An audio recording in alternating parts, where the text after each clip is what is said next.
Hey guys, welcome to this week's video. Today's going to be another sit down educational type video and we're going to talk all about bulking.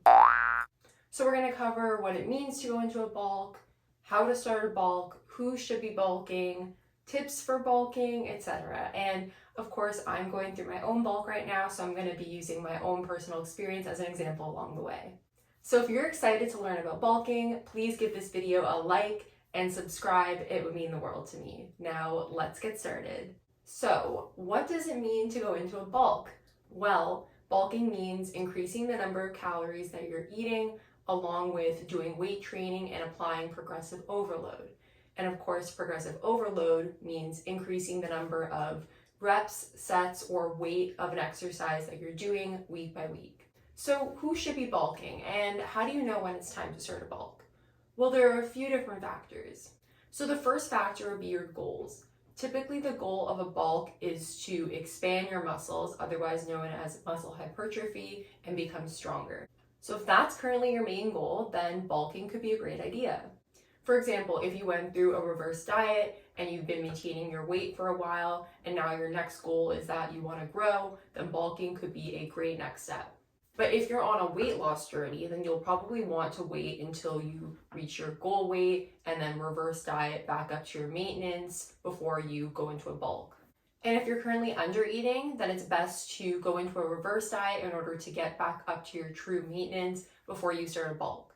So for me personally, I was under eating up until February of 2021 when I decided to start my reverse diet. And then I was maintaining for a while and I decided to start a bulk at the end of November 2021, which I'm still doing now. The second factor is commitment to the process. You have to be prepared to gain some body fat. So along with your glutes and biceps growing, you are going to gain fat in your midsection, which might be hard to accept. And you have to be committed to weight training consistently, because if all you're doing is increasing your calories, then you're just going to gain body fat and not muscle. Of course, you can still take rest days, and even here and there, if you miss 3 days in a row due to sickness or injury, that's totally fine, but consistency is key. And you have to be committed to tracking your macros. And yeah, of course, it's fine to take a few days off here and there, but you're only going to get the best results if you track versus not tracking. So for me personally, I reached a point mentally where I was okay with gaining weight, which took me a long time to get to. And my goal was muscle hypertrophy, so I decided that a bulk was best for me. And conveniently, it's winter and I'm not going to be wearing a bathing suit anytime soon, so there's that as well. So if you've reached the point in your fitness journey where your goal is to gain muscle, you're okay with gaining some body fat, and you know that you're in a place where you can track and weight train consistently, then you're in a great place to start a bulk. So how do you go about starting a bulk? Well, you're going to take your maintenance calories and you're going to multiply them by anywhere between 1.1 to 1.2 because you're supposed to add between 10% to 20% of calories to your maintenance. So this can depend on a few factors. As a rule of thumb, if you're doing a shorter bulk, like 8 weeks, for example, you're probably going to want to add 20%. But if you're doing a longer bulk, like 12 plus weeks, it could be fine to add 10% or something close to that. It also depends on your tolerance to gain fat. If you're okay with gaining a bit more body fat, then maybe add 20% no matter what, but vice versa, maybe add closer to 10%. So for example, my maintenance was around 2,200 to 2,250 calories. So I just took 2,200, multiplied that by 1.2 to get 2,640 calories as the top of my bulk. Now, similar to reverse dieting, you're not just gonna jump up to that number. Instead, you're going to slowly work your way up to it by increasing your calories by 50 to 100 each week. So whether you add 50 or 100 calories, it just depends on how long your bulk is and how you're feeling generally. For me, I started off by adding 50 calories each week and then I jumped to 100 as I felt more comfortable. Now, how about macros? So the general guideline is to continue eating 1 gram of protein per pound of body weight or around that. And then each week, as you increase your calories, you're actually supposed to increase those in the form of carbs. And this is because carbs fuel muscle growth. However, it can get kind of tricky to hit your exact protein, carbs, fat every week, in my opinion. So what I typically do is just make sure to hit 1 gram of protein per pound of body weight. And then, when I eat my snacks, I'll make sure to eat carb heavy snacks and keep my fats relatively the same. And if I hit it exactly, that's great, but if not, I'm not gonna beat myself up over it. However, if you are the kind of person that wants to hit your exact macros, then feel free to add between 12 grams to 25 grams of carbs each week. For your workouts, make sure you're following a strength training program and applying progressive overload. Now, by program, I don't mean that you actually have to go and buy someone's program. Just make sure that you're following a set upper and lower body split and that you're working out consistently around 5 to 6 times a week, ideally.